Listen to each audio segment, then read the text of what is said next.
Hello my friends, today I'm talking about how to pull the hair away from the face, looking soft and natural and not looking harsh. So a common mistake that I see people making is they do a lot of work on the front, standing behind their client, and it's pulled too tight, and so then it doesn't look very natural and it ends up looking more severe in the front.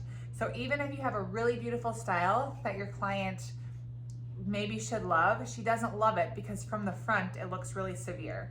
So what I'm talking about here, I have two examples of what not to do. So you can see this side here, I did this braid and you can see how there's gaps where you're leaving out, some strands in front, and it's pulled so tightly and it's pulled up too high that you end up having a gap at the temple and you start to see parting at the scalp.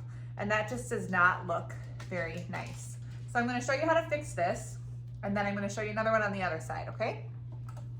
So what I like to do when I'm doing braiding especially is make sure, first of all, that my body position is where it needs to be. So I want to make sure I'm standing directly in front of the braid.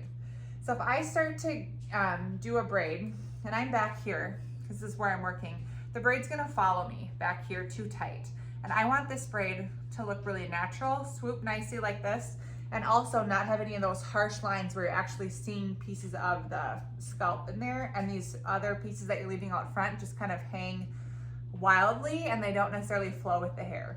So you want to get in front of your braid, and whenever you're doing a braid in the front, just hold it really, really loosely. So I'm holding super loosely here, and I'm just going to grab a little bit of hair from the front, and I am not even sweeping like all of the hair from the front. I'm just taking the outer edges, so I'm not going all the way to the inside of this braid.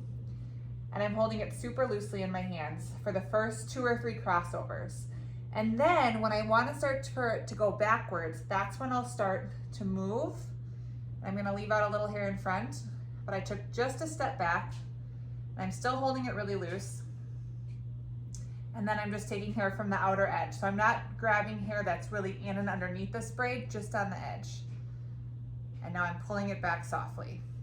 And so then that way what's happening is the braid can remain really fluid with the rest of the hair and not look so harsh and pulled back.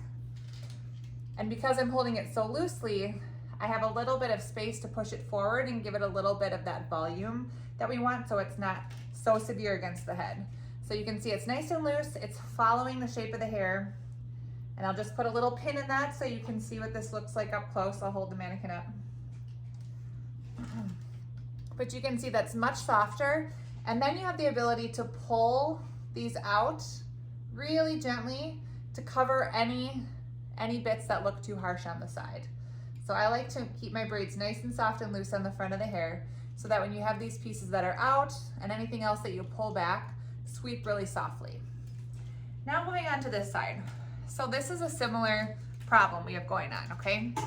We have it pulled up really tight, and so what happens then is you end up having like these rogue pieces that don't seem to match or go with anything, and you end up seeing gaps throughout because it's pulled too tight and not really following a nice shape to the head. And then sometimes this ends up looking really harsh from the front.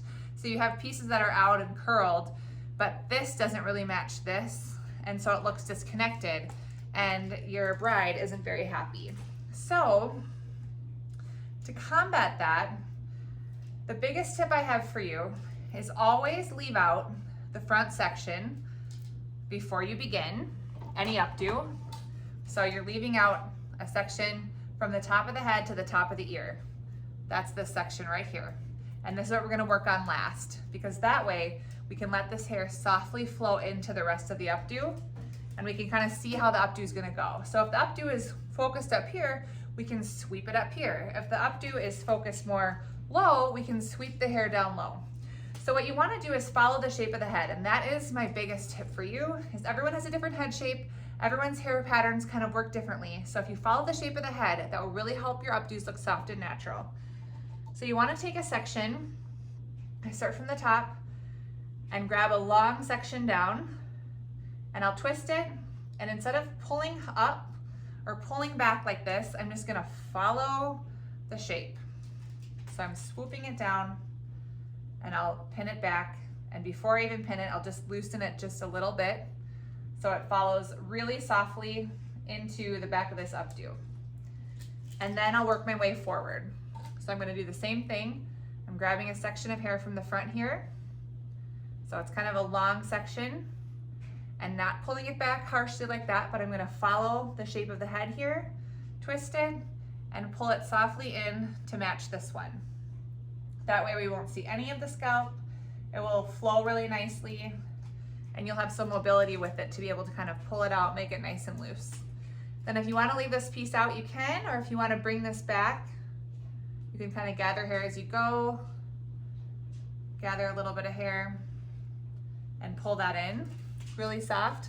And so that way what's happening is it looks really natural, the front looks much less severe, and the pieces that you leave out are gonna look more cohesive with the style. So having just a little bit of tendrils out like this aren't gonna show like the big dip where the hairline goes back. This is gonna help cover that and look really natural and soft. And that just helps the updo look a lot smoother from the front too and not look so harsh or severe.